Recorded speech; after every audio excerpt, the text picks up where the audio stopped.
Ay, grabe naman.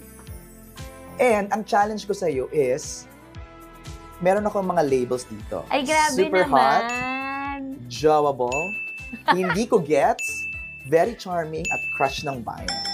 Ay, What do you grabe think naman. is the crush ng bayan here? Crush ng bayan. Siyempre ito.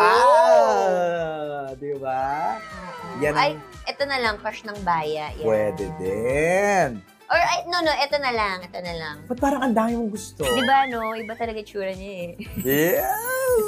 Very charming. Very charming. I think it's this one. So cutie.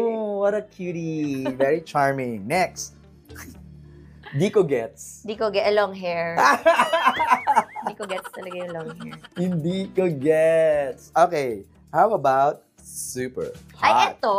Ah. Yes. Sa party. That's a hottie. And last one, Sabi naman yung jawable. jawable. Saan mo siya ang lalagay? Ito na lang siguro. Bakit naman yan? Kasi masipag siya mag-aral, nakatoga siya, ganyan. So, seryosohin ka ata niya. I love it. Thank you so much, Kim. Thank you Now, very